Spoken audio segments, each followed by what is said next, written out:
मैं Dinesh Sahu sir TO workshop calculation और science Symbiosis ITI के यूट्यूब चैनल पे आपका स्वागत करता हूं। आइए जानते हैं हम आज के इस चैप्टर के बारे में जो हमारा वर्कशॉप कैलकुलेशन से है।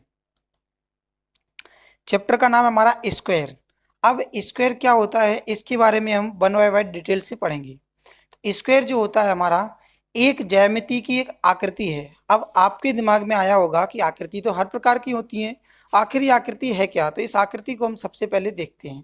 तो ये जो आप सामने देख रहे हैं ये आपको आकृति नजर आ रही है जिसमें चार साइड्स दे रखी हैं, चारों की साइड्स आपकी बराबर होती हैं। आइए जानते हैं थोड़ा सा इसके बारे में डिटेल में। तो यदि किसी चतुर्भुज की चारों भुजाएं बराबर हैं, देखिए आप देख रहे हैं यहाँ पर चारों की चारों भुजाएं कैसी हैं, इसकी इक्वल हैं, बराबर हैं। और भी जानते हैं चारों कोण समकोण होते हों। कैसे समकोण, ये प्रत्येक एंगल आपका 90 डिग्री का होगा। ये चारों की चारों एंगल आपके 90 डिग्री के होंगे। उस चतुर्भुज को हम क्या कहते हैं, वर्ग कहते हैं। तो हमारे यहाँ समझ में ये आती है कि दो कंडीशन बनती हैं। सबसे पहले तो इसकी चारों भुजाएं कैसी हों, बराबर हों, और दूसरा उसके चारों की चारों कोण कैसे हों, समकोण हो, तो उसको हम क्या कहेंगे, वर्ग कहते हैं। आइए जानते हैं इसकी विशेषताओं के बारे में। तो सबसे पहले चारों भुजाएं इसकी कैसी होनी चाहिए, समान होनी चाहिए। जैसे कि आप देख रहे हैं यहाँ पर ए से बी तक हमने भुजा को ए मान लिया है, बी से सी, सी से डी और डी से ए। ये चारों की चारों साइड्स इसकी इक्वल हैं। सेकंड कैरेक्टरिस्टिक में बोला गया है कि चारों कोण समकोण होते हैं। तो अभी भी हमने जाना ये चारों की चारों कोण हैं, ये जो नजर आ रहे हैं आपको, ये चारों की चारों आपके एंगल्स कैसे हैं, समकोण होते हैं। दो वर्ग के दोनों विकर्ण समान होते हैं। देखिए ए से सी तक आपका एक वर्ग विकर्ण है, दूसरा अगर आप V से D तक खींचेंगे तो ये दोनों की दोनों विकर्ण आपके कैसे होते हैं, समान होते हैं। दोनों विकर्ण एक दूसरे को समकोण पर समद्विभाजित करते हैं। समकोण पर समद्विभाजित का अर्थ ये है कि जब दूसरा भी आप डालेंगे इस पर एंगल, विकर्ण डालेंगे, डायगोनल डालेंगे, तो वे दोनों की दोनों एक दूसरे को 90 डिग्री पर काटते हैं। आमने सामने की भुजाएं बराबर और समांतर होती हैं। तो ये जो भुजाएं हैं आपकी ये बराबर तो होती ही हैं, लेकिन साथ में ये समांतर भी होती हैं। एक वर्ग को हम क्या कह सकते हैं, आयत भी कह सकते हैं, लेकिन आयत को कभी भी हम वर्ग नहीं कह सकते। इस बात का विशेष ध्यान रखना है और ये बहुत ही इंपॉर्टेंट इसका तथ्य है। एक वर्ग एक समांतर चतुर्भुज है, वर्ग को हम क्या कह सकते हैं, एक समांतर चतुर्भुज भी कह सकते हैं। आइए जानते हैं अब इसके फॉर्मूले के बारे में कि फॉर्मूले क्या होते हैं। तो देखिए सबसे पहले अगर वर्ग की भुजा को हम ए मान लें, जैसे कि चित्र में हम देख रहे हैं कि ए से बी तक हमने भुजा को ए मान लिया है, तब हमारा सबसे पहले निकल कर आता है वर्ग का क्षेत्रफल, जिसको हम भुजा इंटू भुजा या भुजा का स्क्वायर भी बोल सकते हैं। दूसरा निकल कर आता है हमारा परिमाप। परिमाप जो होता है हमारा ए से बी, बी से सी, सी से डी और डी से ए तक। जैसे हम चारों साइड्स को कवर कर लेते हैं तो ये हमारा बन जाता है 4a। और बात करें अगर वर्ग का क्षेत्रफल की, तो ये पूरा का पूरा एरिया जो इसके अंदर कवर होता है, जिसने चारों ओर से सरफेस को कवर कर लिया है, उसके अंदर जितना भी एरिया नजर आता है हमें, हम उसको क्षेत्रफल बोलते हैं। इसको निकालने के लिए हम इस भुजा का गुणा इस भुजा में कर देते हैं, तो हमारा ये बन जाता है क्या, भुजा का स्क्वायर या भुजा गुणा भुजा। तीसरा फॉर्मूला जानते हैं हम इसमें, वर्ग का विकर्ण। वर्ग का जो विकर्ण होता है वो क्या होता है कि ये जो ए से बी तक आप जा रहे हैं, ये इसका विकर्ण है। डायगोनल से इंडिकेट करते हैं डी से, या हम सिंपल भाषा में भुजा इंटू √2 लिख सकते हैं। इसका जो बनाया जाता है, निर्माण किया जाता है, वो पाइथागोरस प्रमेय का यूज करके हम बना सकते हैं। जैसे आप पाइथागोरस प्रमेय में जानते हैं कि हमारा क्या होता है कि विकर्ण का स्क्वायर बराबर लंब का स्क्वायर, लंब का स्क्वायर प्लस आधार का स्क्वायर। इसको फॉर्मूले को लगाकर भी हम बना सकते हैं। तो डायरेक्टली हमने यहाँ पर इसको लिख दिया है। आइए जानते हैं अब इसके अभ्यास प्रश्नों के बारे में। तो सबसे पहला हम अभ्यास प्रश्न लेते हैं कि एक वर्ग की भुजा 8 मीटर है, तो वर्ग का क्षेत्रफल ज्ञात कीजिए। देखिए वर्ग का क्षेत्रफल हमें ज्ञात करना है, तो क्षेत्रफल के लिए अभी अभी हमने जाना था। तो उससे सबसे पहले हम देखते हैं चित्र में क्या दे रखा, क्वेश्चन में हमें दे रखा है, गिवन है कि वर्ग की भुजा कितनी है, 8 मीटर।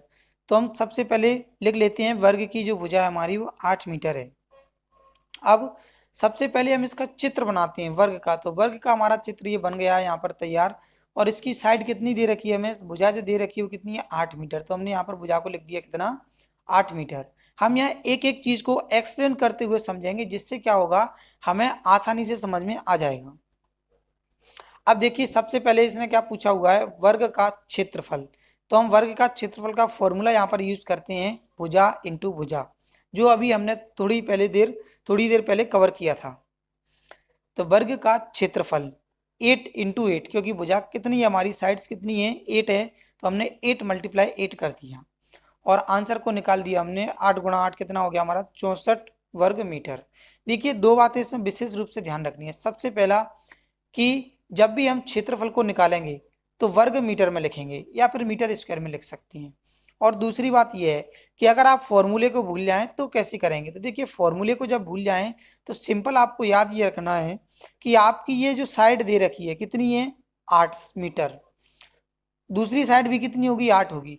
तो आप साइड इंटू साइड केवल इसका और इसका मल्टीप्लाई जब कर देंगे तो ये पूरे के पूरे क्षेत्र को जो कवर करता है उसी को हम क्या कहते हैं, क्षेत्रफल कहते हैं। तो हमारा क्षेत्रफल निकलकर कितना आ जाएगा, 64 वर्ग मीटर निकलकर आ जाएगा।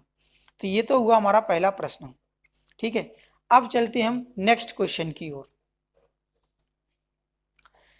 वर्ग की भुजा 10 मीटर है और वर्ग का परिमाप ज्ञात कीजिए। देखिए पिछले क्वेश्चन में हमने क्षेत्रफल ज्ञात किया था और इस क्वेश्चन में हमें क्या ज्ञात करना है, परिमाप ज्ञात करना है। तो सबसे पहले हम जान लेते हैं भुजा कितनी दे रखी है हमें, 10 मीटर, तो हमने यहाँ लिख दिया 10 मीटर। अब चलते हैं आगे चित्र पर। तो चित्र हमने ये फिर से एज्यूम कर लिया, इसका ये बना लिया है, ए से बी, बी से सी, सी से डी, ये हमारी चारों साइड्स इक्वल्स हैं और प्रत्येक भुजा का मान कितना है, 10। तो 10 मीटर हमने यहाँ पुट कर दिया है। अब हमें जब परिमाप निकालना है तो फॉर्मूला हमने पुट कर दिया किसका, वर्ग का परिमाप 4 गुणा भुजा। अब वैल्यू को पुट कर दिया, भुजा का हमारा मान कितना था, 10 मीटर, तो हमने 10 मीटर यहाँ पुट कर दिया, 10 का गुणा 4 में कर दिए तो आंसर कितना आ गया, 40 मीटर। फिर से हमें वही दो बातें याद रखनी है। पहली बात ये कि जब हमें वर्ग का परिमाप पूछा गया है तो परिमाप के लिए जब भी हम पैमाना देंगे, यहाँ पर इकाई जो देंगे वो मीटर में देंगे।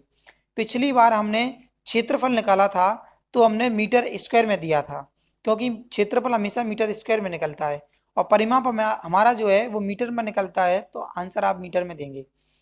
दूसरी बात, अगर हम इस फॉर्मूले को भूल जाएं तो कोई परेशानी वाली बात नहीं है।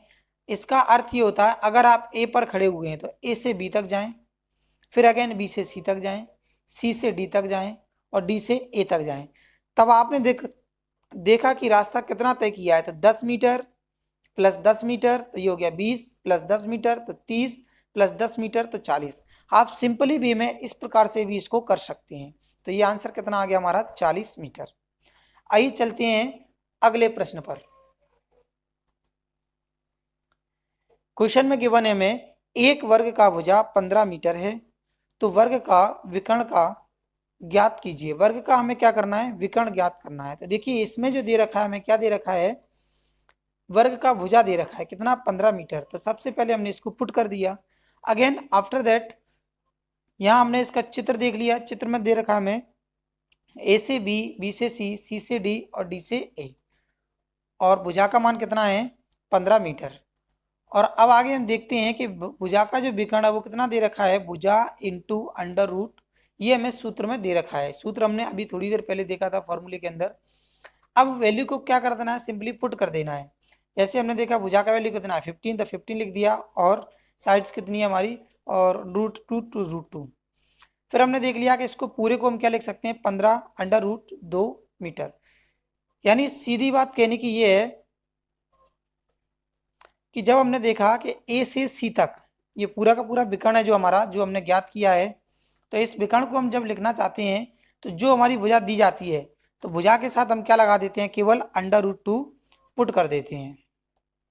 आशा करते हैं आपको ये क्वेश्चन बिल्कुल अच्छे से समझ में आए होंगे।